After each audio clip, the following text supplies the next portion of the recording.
So I'll just give an overview, so very brief, because of course, you know, there are a lot of technical details involved when you start developing things. So of course, there are technicalities, but I just want to give you an overview on what it's needed to be done when you want to support a new code.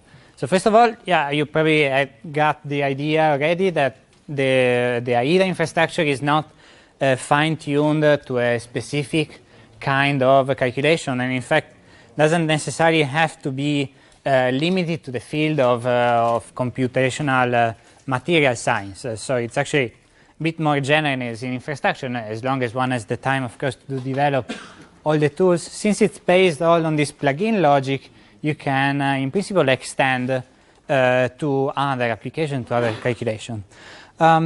So what's needed actually if you want to support a new software like GrowMax or another another software which is not yet supported by AiiDA. So actually what happens inside the code is you have to develop two parts inside AiiDA, which concern the input and the output plugin or parser. Which is just the two logical operations that you need to do. I mean, of course, the input plugin has to contain the information on how you convert the information which is stored inside the database into some input file, because an input file is what a software is typically reading. Typically, we are mostly using in our communities, Fortran-based code, so it's a text file that you need to provide most of the times, or an XML files, or in some other more advanced situations. But anyway, that's certainly not something which is natively stored into the Postgres, into a relational database. So you need basically to write this input plugin to convert this information and write, prepare an input file, a folder with all the right files with the right namings, with the right extensions, whatever. And that's the part which is involved, of course, in writing the input plugin. The output part, instead, it's a parser, essentially, and it involves basically the opposite operation. So you also need to read the standard output files that are produced by the software you are interested in, and also there convert the text strings into Python dictionary. So convert strings into floats, into lists, arrays, whatever the data structure you need, and then insert this information inside the database. The two are actually, they involve actually two levels. I mean, they have two different difficulties, these two parts. The input plugin, we see, it actually requires some difficulty in the level of abstraction that you need to apply to your software, and that's something that you don't really have a standard guideline, so you have to be a bit creative in that part. The parser part is actually a bit more tedious to code, easier to break, because you have to be able, to know the code, to know the form of the output, and know where to get the parts and how to convert them in a stable way. It's actually very easy to break that part. I say that in a few seconds. And for example, this is a slide just to mention the difficulty of the abstraction you need to think of when, for example, designing an input plugin. Here, take the example of Quantum Espresso. So actually, you start from an input text file which is of this form. You don't have the guidelines on understanding what's what, or in which way you should divide this information and how to represent that in the database. And there's certainly no unique way to do, and no right or wrong way to do it. So it's certainly, there is a bit of an ambiguity. So, for example, our decision was just to look at some different logical parts which are present inside this input text file. So you have been probably start to get familiar already with that, but you have here like the UPF, the pseudo-potential files.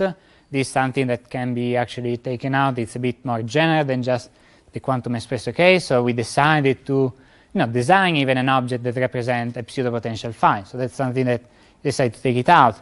Then you see that there is a part which just involves the structure, the crystal structure. So that's also something which is a bit more general as a concept, the crystal, than Quantum Espresso. So that's something that you can isolate that.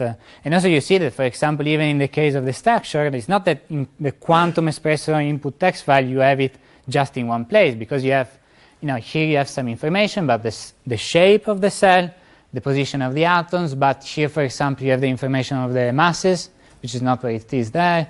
Or like here, you know that the number of atoms, so it might sometimes be sparse, and sometimes it might be tricky to isolate one logical part inside an input file.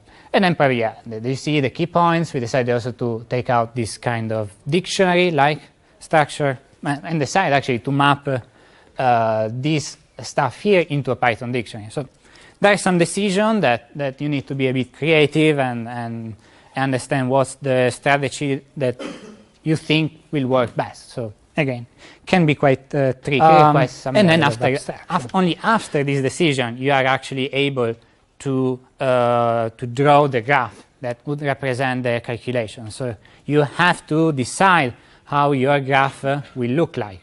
So that's something that you need to do when writing an input plugin. Or at least that's the part concerning the input side of this graph, going to into forming the PW calculation in this case. And also, just to mention that one shouldn't be really too lazy. For example, one could think, okay, I have one input file, one text file. Okay, so we could just say, I just put all the text file into a single node, which is just containing a string, which is just the entire input to a PW calculation. That's fine. That could be fast to get you started. But of course, if you have, if you don't put structured object inside the database and you just put, for example, a very long string containing all these input text files, then this stuff will not be queryable, for example, because you are not efficiently queryable, of course. You cannot get parts of strings outside a database in an efficient way when doing the query. That's impossible to do it in an efficient way, at least with the technology that we have at the moment. So it takes some work and some abstraction as well. And also one should, at least the suggestion that I give based on our experience is also to take the time really to think at what you want to do, and don't just start coding as soon as you have some free time to do that. That typically is not in the end the most efficient way, because then you realize that, you didn't think well at something, then you have to go back, restart coding everything from scratch several times. In the end, you actually spend more time if you start coding right away without thinking very much about what you wanted to do. So actually the suggestion is really to start from the input script that you would like the user to have to launch the calculation. So really you could, for example, it's really like, that's actually what we did. So we started by writing down the instructions that in the end you have seen, for example, in the day one of this tutorial for launching a PW calculation. So we first actually prepared those lines of code that you used. And then actually only a second time we build the code around it that matches the interface that we designed to let the user work with. So it's actually kind of a different perspective, but you put basically priority to the usability to the user, and then you put of course, the complexity on your side to be coded in such a way that then it is satisfyingly simple for the user. And also you can see if it's too cumbersome, and that leads also to, it helps you guiding in, making different choices if you think something is not working. Of course, it's not lean, and then only then you start coding. But of course, it's not as simple as that, and sometimes you might have to reiterate a couple of times if you forgot something that was logical. But there's still some complexity, and also think to some, So that's in general. It takes some difficulty in abstraction. Really, I have to think ahead before starting to double check. And also the data structures. There are some data structures that have been already coded by us, so you could think at using them to store the information inside the database. In some cases, they might not be enough, and we have some cases, for example, with the development of the CP2K plugin that, they needed a class describing Gaussian basis sets that were not there, so you also might need some time to develop your suitable and the class that stores this data in the format you would like to. And also, we didn't mention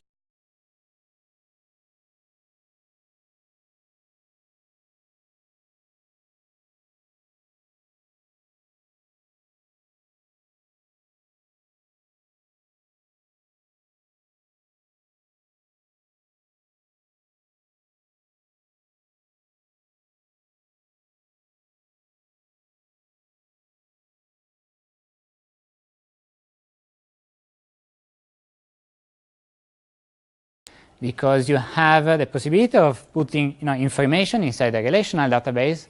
That's very good for queries. You will get information extremely fast out of it, but the downside of it, you cannot store large files. So since you are most familiar with DFT, for example, it's good storing the total energy in a database, and you could query probably for the total energy most likely, but you cannot store just a charge density file, which is some megabytes or gigabytes, depending on how big is the calculation. You will not query, actually, for a charge density, typically. And it's also just would crowd the database too much, would be unusable. And so, if you have this kind of large files that you don't want to query, actually, and are too big to be stored in a database file, there's also a file repository to be used.